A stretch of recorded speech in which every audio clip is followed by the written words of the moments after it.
ورحمة الله وبركاته. الحمد لله وكفى وسلام على عباده الذين اصطفى أما بعد. فقد قال سبحانه وتعالى في القرآن المجيد والفرقان الحميد: فأعوذ بالله من الشيطان الرجيم. بسم الله الرحمن الرحيم. يسأله من في السماوات والأرض كل يوم وفي شأن فبأي آلاء ربكما تكذبان. صدق اللہ العظیم. محترم بزرگوں اور دوستوں، میں نے سورہ رحمان کی چند آیات کی تلاوت کا شرف حاصل کیا ہے. سورہ رحمان قرآن مجید کا مشہور سورہ ہے. اللہ کے رسول نے اس سورہ کی بڑی فضیلت بیان فرمائی ہے کہ روایت میں بات ملتی ہے کہ فرمایا اس سورت کے بارے میں لکل شان عروس و عروس القرآن سورۃ الرحمن، ہر چیز کا ایک دلہا ہوتا ہے، قرآن کا دلہا سورہ رحمان ہے. ابھی میں نے جن آیت کی تلاوت کا شرف حاصل کیا اس کا سادہ سیدھا ترجمہ یوں ہے: زمین اور آسمان کی ہر چیز اس سے سوال کرتی ہے اور اس کی ایسی حالت ہے، ہر اس نئی حالت سے، نئی شان سے اس کی تجلی ہوتی ہے. تم اللہ کی کن نعمتوں کو جھٹلاتے ہو.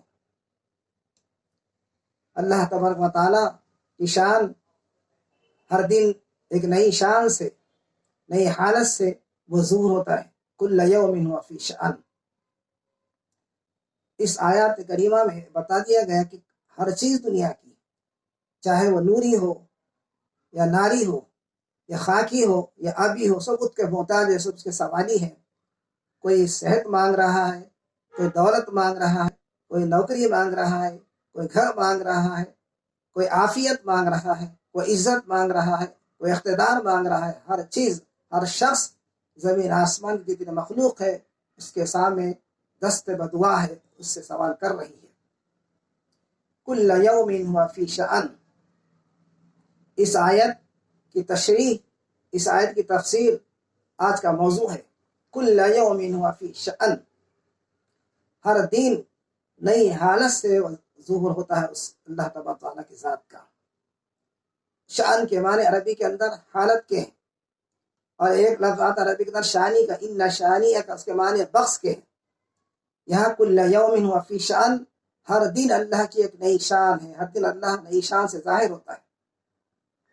اس کی تفسیر میں علماء نے لکھا، اس آیت کی تفسیر میں ایک بادشاہ تھا. اس آیت کی تلاوت کیا سورہ رحمان کی کل یوم ہوا فی شأن. اس آیت پر پہنچ کر اس کو سمجھ میں نہیں آیا کہ اللہ کی روز نئی کیسی شان ہوتی ہے. اس نے اپنے وزیر سے کہا کہ اے وزیر، مجھے قرآن مجید کی اس آیت کا مفہوم سمجھ میں نہیں آ رہا، تم اس کا مطلب بتلاؤ. تو وزیر سوچا، غور کیا اور پڑھا، اس کو سمجھ میں نہیں آیا.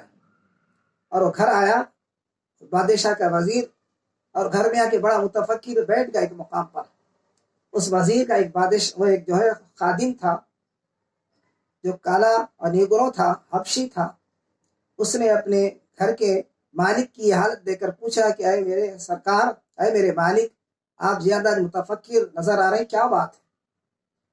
تو وزیر نے کہا کہ بات یہ ہے کہ بادشاہ نے قرآن مجید کی اس آیت کے بارے میں مجھ سے سوال کیا ہے، مجھے بھی اس کا مطلب نہیں معلوم.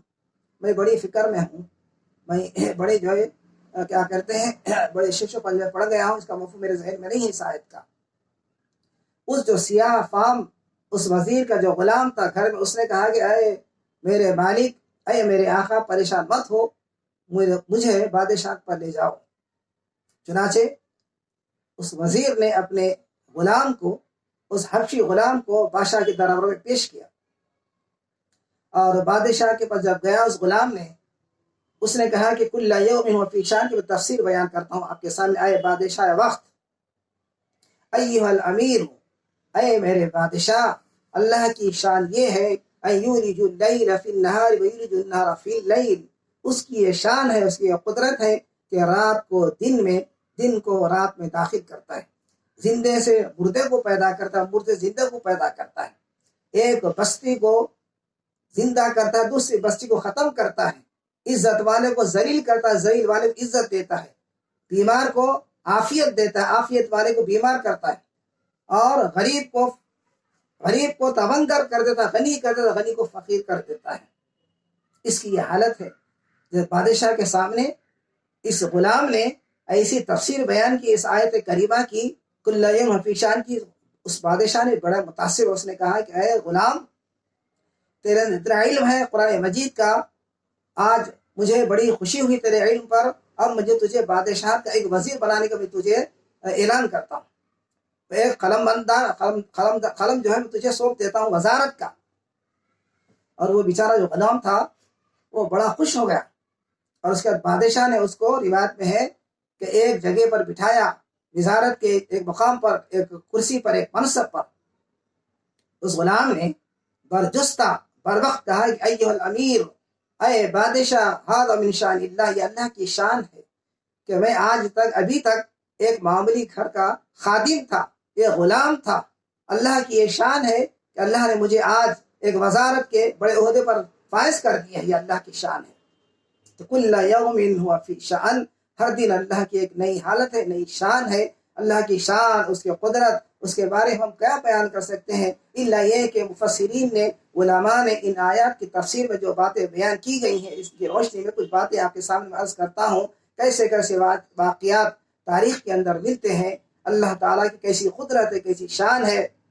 ایک بزرگ تھے شیخ ابو الحسن، جن کا نام تھا، سعودی عرب کے علاقے میں رہتے، تبوک کے۔ وہ بیان کرتے ہیں کہ میں ایک مرتبہ ایک کنویں کے قریب گیا پانی لینے کے لیے، اتفاق سے میرا پیر پھسلا اور وہ کنویں کے اندر میں گر گیا، اور دیکھا ایسے مقام پر کنواں تھا، دخ مقام تھا، کوئی انسان، کوئی مونس، کوئی ہمدرد نہیں تھا اس مقام پر۔ میں کنویں کے اندر گر گیا اور دیکھا کنویں کے اندر کے حصے میں ایک بوسیدہ جگہ تھی، اس کو مٹی صاف کر کر میں بیٹھ گیا اس کنویں کے اندر۔ اس کے بعد اچانک ایک دم آواز آئی زور سے، میں ایک دم چمک گیا، کیا دیکھتا ہوں اللہ کی کرنی ایسی ہوئی، ایک لمبا سانپ میرے قریب آیا کنویں کے اندر، اور مجھے لپیٹ لیا، اور لپیٹ کر اور اپنے دم سے مجھے کنویں کے باہر کھینچ کر لایا، اور لا کر زمین پر چھوڑ دیا، مجھے چھوڑ کر چلے گیا۔ وہ کہتے ہیں کہ اللہ کی قدرت، اللہ نے میری ایسی مدد فرمائی کہ وہاں کوئی انسان نہیں تھا، اگر میں پکاروں چلاؤں کوئی آنے والا نہیں تھا، لیکن اللہ نے میرے معاملے میں ایسا، رحم کا معاملہ پہ ایسی شان ہے اس کی، جو سانپ انسان کو ڈس دیتا ہے، جس کی وجہ سے آدمی مر جاتا ہے، لیکن وہی سانپ مجھے بچا رہا ہے۔ اللہ کی شان ہے، کل یوم فی شان، اللہ کی شان یہ ہے۔ اور ایسے ہی بہت سارے روایتیں تاریخ میں ملتے ہیں۔ ابراہیم علیہ السلام کا واقعہ مشہور ہے، قرآن مجید کی تفصیل میں ابراہیم علیہ السلام کئی واقعہ قرآن مجید کئی پاروں میں ذکر ہے۔ نمرود عراق کا بادشاہ تھا، ابراہیم علیہ السلام نے اس کو اللہ کی طرف دعوت دی، توحید کی، اس نے انکار کیا، آخر کار حضرت ابراہیم علیہ السلام کو اس نے آگ میں جلانے کی پوری تیاری کی۔ بادشاہ وقت نمرود نے ابراہیم علیہ السلام کو جب اطلاع ہوئی کہ دشمن اسلام، ابراہیم علیہ السلام دشمن کون ہے، پوری بادشاہ، حکومت، لاؤ، لشکر، پورا مقام عراق کا ابراہیم علیہ السلام کے خلاف میں۔ ابراہیم علیہ السلام اللہ کے ایک نیک بندے ہیں، ایسے ثابت قدم، ایسے اولو العزم، صبر کے ساتھ بالکل ایسی حالت میں وہ قائم رہے۔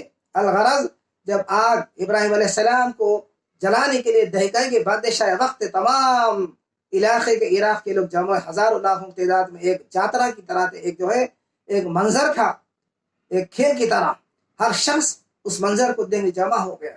ابراہیم علیہ السلام کو اور نمرود کے حکم میں اس کے چیلوں نے ابراہیم علیہ السلام آگ کی طرف پھینکا۔ جب ابراہیم علیہ السلام آگ کی طرف گئے، جب علیہ السلام حاضر فرمایا کہ ابراہیم کوئی مدد کے لیے میں تیار ہوں، کوئی مدد، میری مدد تمہارے لیے کوئی ضرورت ہے مدد کے لیے؟ ابراہیم علیہ السلام نے ایسا جواب دیا جو ان کے حق تھا، انہوں نے فرمایا اللہ میری مدد کے لیے کافی ہے۔ اس کے بعد ابراہیم علیہ السلام آگ میں کودے، آگ میں پھینکا گیا، اللہ نے رحم فرمایا، ابراہیم علیہ السلام فرمایا یا نار کونی بردن وسلاما علی ابراہیم، اے آگ ابراہیم پر ٹھنڈی ہو جا۔ ایسے موقع پر سیرت نگاروں نے ایک واقعہ لکھا کہ نمرود کی ایک بیٹی تھی جس کا نام تھا ارزا، جس کا نام تھا، وہ اس منظر کو دیکھ رہی تھی آگ میں ابراہیم علیہ السلام گرنے کی، اپنے گھر کے کھڑکی میں سے اس نے دیکھا ابراہیم علیہ السلام آگ میں پھینک دیے گئے، لیکن آگ ان کو جلائی نہیں. اس نے زور سے پکارا اے ابراہیم، اے ابراہیم، آگ نے تم کو کیوں نہیں جلایا؟ آگ نے تم کو کیوں نہیں جلایا ابراہیم؟ ابراہیم علیہ السلام نے فرمایا کہ اللہ نے مجھے ایمان کی دولت کی وجہ سے، ایمان کی وجہ سے اللہ نے مجھے آگ میں نہیں جلایا. اس لڑکی نے فرمایا میں بھی تمہارے ساتھ آگ میں کودنے کے لیے تیار ہوں. ابراہیم علیہ السلام نے فرمایا اگر تم چاہتی ہو آگ میں آنے کی تو لا الہ الا اللہ ابراہیم خلیل اللہ پڑھ لو. چنانچہ نمرود کی بیٹی نے ابراہیم علیہ السلام کا کلمہ پڑھ کر آگ میں کود گئی، اس کو بھی آگ نہیں جلایا. جب وہ آگ سے ابراہیم علیہ السلام اور نمرود کی بیٹی ارزا جس کا نام تھا واپس آئی، اس کا والد ان پر بڑے مصائب، بڑی مصیبتیں اس کے پر ڈالی، اس کو اذیتیں دی، لیکن وہ ایمان پر قائم رہی. تو اللہ کی شان یہ ہے، اللہ کے جو ہو جاتے ہیں اللہ تعالیٰ ان کا ہو جاتا ہے. من کان علیہ کان لہو، اللہ کے رسول نے فرمایا جو شخص اللہ کا ہو جاتا ہے اللہ اس کا ہو جاتا ہے. تو اللہ کی شان جو آگ جلانے کے لیے بنائے گئے انسان کو کہ تمام چیز کو جلا دے، خاک کر دے، وہی آگ ابراہیم علیہ السلام کو صحیح سالم رکھ رہی، وہ لڑکی کو صحیح سالم رکھ رہی جو نمرود کی بیٹی جو مسلمان تھی. بزرگوں اور دوست، ایسے واقعات اللہ کی قدرت کے، اللہ کی شان کے ملتے ہیں. ایک بزرگ دریا کے قریب گئے اس غرض سے کہ شاید ان کے پاس کچھ کپڑے تھے، کپڑے صاف کرنے وضو کر لیں. اس کے دریا کے قریب جا کر انہوں نے بیٹھا وضو کرنے کو، دیکھا ایک عجیب منظر، ایک بچھو تیزی کے ساتھ دریا کی طرف دوڑ رہا ہے، تیزی کے ساتھ. ان کی نظر پڑی بچھو پر اور بچھو تیزی کے ساتھ گزر کر دریا کے پانی کے اندر چلے گا. ان کو بڑی حیرت ہوئی، کوئی بچھو باہر سے خشکی سے پانی کے اندر جا رہا ہے. اللہ والوں کی عادت ہوتی ہے، کوئی ایسی بات ہوتی ہے جب عجیب چیز پر نظر ڈالتے ہیں، غور سے دیکھتے ہیں کیا بات ہے، کوئی اللہ کی اس پریشانی، اللہ کی قدرت تو نہیں ہے. تو وہ دیکھنے لگے کہ بچھو تیز سے پانی میں جا رہا ہے. جب پانی میں بچھو کودا، ایک مینڈک اس کے انتظار میں تھا. مینڈک پر جا کر فوراً بچھو بیٹھ گیا اس کی پیٹھ پر، اور مینڈک اس کو لے کر کشتی کی طرح، سواری کی طرح دوسرے دریا کے کنارے پر لے جا کر چھوڑ دیا. وہ بزرگ کہتے ہیں مجھے بڑی تشویش ہوئی، واقعی میں جو چیز دیکھا ہوں عجیب سی باتیں، اور مجھے بڑی جو ہے عجیب حیرت ہوئی کہ بچو کو لے کر مینڈک جا رہا ہے سواری کی طرح. یہ اللہ کا کیا معاملہ ہے، کیا اللہ کی شان ہے، کیا قدرت ہے. میں بھی اس کی جستجو میں دریا میں کودا اور کودتے ہی دیکھا اس کے پیچھے پیچھے میں ہوں، اور بچو اور مینڈک آگے آگے گزرے، اور مینڈک نے دریا اس کنارے سے لے جا کر بچو اس کنارے پر چھوڑ دیا. مجھے اور زیادہ تجسس رہا، جستجو رہی کہ واقعی اللہ نے کیا قدرت ہے، کیا ہو رہا ہے معاملہ. پھر اس بچھو نے کیا کیا، فوراً مینڈک نے اس کو چھوڑ دیا دریا کے دوسرے کنارے. بچھو تیزی کے ساتھ دوڑ رہا ہے، بھاگ رہا ہے تیزی، وہ بھی اس کے ساتھ جا رہے ہیں، جلدی جلدی جلدی تیز جا رہا ہے بچھو. اور ایک جھاڑ کے نیچے ایک آدمی مگن سو رہا ہے بے ہوشی کی حالت میں. اس کے قریب میں ایک سانپ اس کے ڈسنے کے قریب جا رہا ہے. بچھو اس قریب کے سانپ کے جاتا ہے اور سانپ کو جو ہے ڈک مارتا ہے، اور سانپ مر جاتا ہے، اور سانپ پھٹ جاتا ہے، مر جاتا ہے. بچھو وہاں سے پھر واپس ہو جاتا ہے. پھر بچھو کے لیے وہی مینڈک وہاں کھڑے ہوا، وہاں بیٹھا ہے پانی کے اندر. پھر وہ مینڈک بچھو کو اپنی پیٹھ پہ لے کر دوسرے دریا پر لا کر دوسرے موقع پر جہاں بچھو کی جگہ تو جا کر چھوڑ دیتا ہے. یہ اللہ کے جو نیک بندے تھے ان کو بڑی حیرت ہوئی، اور انہوں نے جو شخص تھا وہ سو رہا تھا نیند میں، اس کو معلوم نہیں تو اللہ نے کس طریقے سے حفاظت کی. اللہ خیر الحافظین، کیسا حفاظت کرنے والے بندوں کی. اس شخص نے، اللہ کے بندے نے، اس جھاڑ کے نیچے جو مدہوش آدمی بے ہوش پڑا سو رہا تھا اس کو اٹھایا، فرمایا اے فلاں ابن صلاح اٹھ جا، جس خدا نے تیری ایسی حالت میں تیری جو ہے اس طریقے سے اللہ تیری جان کی حفاظت، تو اٹھ جا، اللہ سے توبہ کر. اور اس اٹھاؤ شخص نے اللہ سے توبہ کی تو اللہ تعالیٰ خیر الحافظین، ہم کہتے ہیں اللہ تعالیٰ بہترین حفاظت کرنے والے پاسخ کی 70 ماؤں زیادہ محبت کرتا ہے. جو بچھو انسان کو کاٹتا ہے، جو سانپ انسان کو کاٹتا ہے، وہی بچھو انسان کو، اللہ کے نیک بندے کو بچا رہا ہے. کل یوم ہوا فی شان، اللہ کی ہر دن نئی شان ہے، نئی حالت سے وہ اپنی تجلی فرماتا ہے. تو کیسے کیسے واقعات تاریخ کے اندر ملتے ہیں. حضرت سلیمان علیہ السلام کا واقعہ مشہور قرآن مجید، ایک سورہ مستقل سورہ نمل، تفصیل سے اس میں ذکر ہے. حضرت سلیمان علیہ السلام کو اللہ نے بادشاہت کی تھی، بہت بڑی بادشاہت تھی، وہ جلیل القدر پیغمبر بھی تھے. تو ایک مرتبہ تمام پرندوں کی روزانہ شام میں حاضری ہوتی تھی، ایک پرندہ ہود اس میں حاضر نہیں ہوا. سلیمان علیہ السلام نے پوچھا تیری تاخیر آنے کی وجہ تاخیر سے آیا؟ اس نے کہا میں سبا کے مقام پہ گیا تو وہاں ایک عورت بادشاہ ملکہ ہے، وہ سورج کی اور چاند کی اور تاروں کی پرستش کرتی ہے. حضرت صلی اللہ علیہ وسلم نے اس عورت کو، اس ملکہ کو خط لکھا، ایمان کی دعوت دی، اسلام کی توحید کی دعوت دی. اس عورت کو صلی اللہ علیہ وسلم کا جب خط ملا تو اس نے کہا کہ ٹھیک ہے، میں حضرت سلیمان سے ملاقات کرنی چاہتی ہوں. جب اس دوران میں حضرت صلی اللہ علیہ وسلم کے اطراف میں ایک مرتبہ تمام آپ کے جو ہے کیا کہتے ہیں وزیر، تمام ذمہ دار لوگ بڑے تھے، اس میں اجنہ بھی تھے، اجنہ بھی، جنات بھی آپ کے تابع تھے۔ حضرت صلی اللہ علیہ وسلم نے فرمایا کہ جو ملکہ ہے سبا کی، اس کا تخت بڑا زبردست ہے، بڑا خوبصورت ہے۔ کون شخص ہے کہ وہ ملکہ سبا کی جو ملکہ ہے وہاں سے آنے سے پہلے تخت میرے جو ہے گھر میں، میرے دربار میں داخل کر دے۔ ایک جن کہا اٹھ کر، اے سلیمان علیہ السلام، میری اتنی طاقت ہے کہ میں وہ ملکہ سبا اس مقام پر آنے سے پہلے میں تخت لا کر آپ کے سامنے پیش کر دوں گا۔ حضرت صلی اللہ علیہ وسلم فرمایا نہیں، اتنے بھی مہلت نہیں، اس سے تیزی کے ساتھ کوئی کرنے والا تو آ جائے۔ تو ایک شخص کھڑے ہوگا، دوسرا قرآن مجید میں اس کا ذکر ہے، قال الذی عنده الکتاب لا آتیک بہ قبل ان یرتد الیک طرف۔ ایک نے کہا مجھے علم ہے، مجھے اللہ کا اور رسول اللہ علیہ وسلم کی شریعت کا مجھے علم ہے، مجھے اللہ نے ایسی طاقت دی ہے، پلک جھپکنے کے اتنا وقفہ ہے، اتنے وقفے میں ایسا بڑا پلنگ، ایسا وزنی پلنگ میں لا کر آپ کے سامنے پیش کر دوں گا۔ صلی اللہ علیہ وسلم نے حکم دیا اس جن کو، پاس کہتے جن تھا، پاس کہتے انسان تھا، کچھ بھی ہو، اللہ نے ایسی طاقت دی اس شخص کو، صلی اللہ علیہ وسلم کی امتی کو، کہ 1500 میل کا فاصلہ تھا بیت المقدس سے ملک سبا کا۔ مفسرین لکھتے ہیں کہ جانا 1500 میل کا فاصلہ تھا، آنا 1500 میل کا فاصلہ تھا، 3000 میل کا سفر۔ صلی اللہ علیہ وسلم کا امتی جو پلک جھپکنے کے مقدار میں صلی اللہ علیہ وسلم کے لیے اس ملک کا تخت لا کر پیش کر دیا۔ اللہ نے ایسی اس کے اندر طاقت دی تھی، صلی اللہ علیہ وسلم کی ایک امتی کے اندر ایک طاقت ہے، اللہ کی ایک قدرت ہے۔ اللہ جس کا ہو جاتا ہے، اللہ تعالیٰ اللہ کا بندہ جو اللہ کا ہو، اللہ تعالیٰ اس کے اندر ایسی طاقت دیتا ہے۔ صلی اللہ علیہ وسلم سچی امتی تھا، سچا بندہ تھا، اور اللہ نے ایسی طاقت دی تھی اس شخص کو۔ جب تخت لے کر آیا، پلک جھپکنے کے مقدار میں 3000 میل کا فاصلہ طے کر رسول اللہ صلی اللہ علیہ وسلم کے سامنے پیش کر دیا۔